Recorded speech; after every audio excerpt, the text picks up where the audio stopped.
为这缘故，我也受这些苦难。然而我不以为耻，因为知道我所信的是谁，也深信他能保全我所交付他的，直到那日。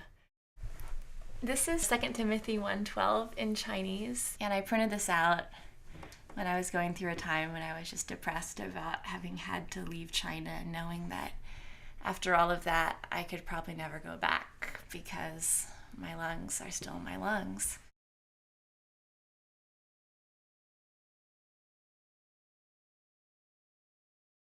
Well, I was evacuated to Beijing and taken to the International Medical Center there, where I was able to access Western medical care and get the medicine that I needed. But yeah, and then later on, when I moved to a place that was really polluted, my lungs weren't able to hack it and I had to come home.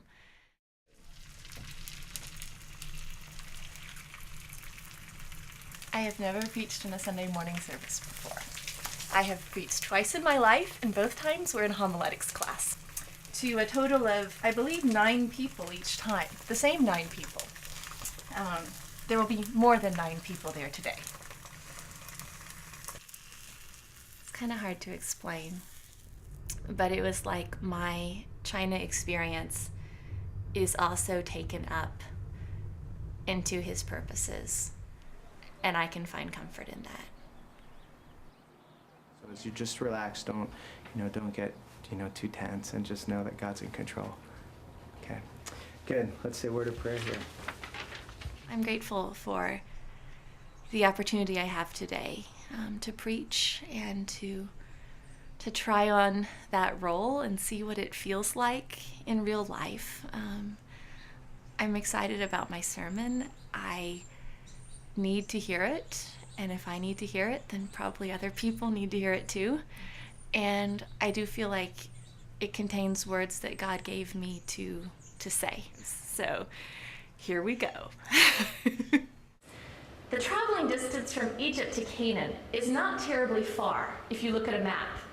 I've heard it said that the Israelites could have made the trip in a mere 11 days if they had just taken the most direct route. But God had them camp in the desert for a long time instead. You see, while they were in the desert, God was forming their hearts to be centered on Him.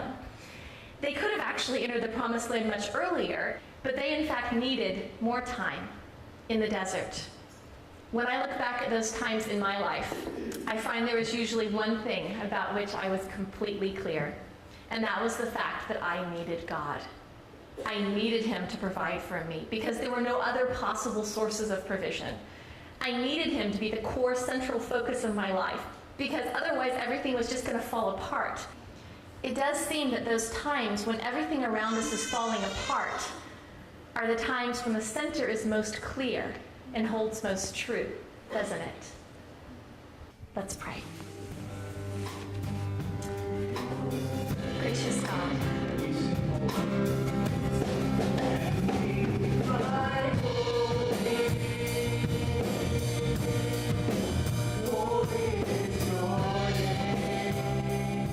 I think I'm coming away from this experience encouraged that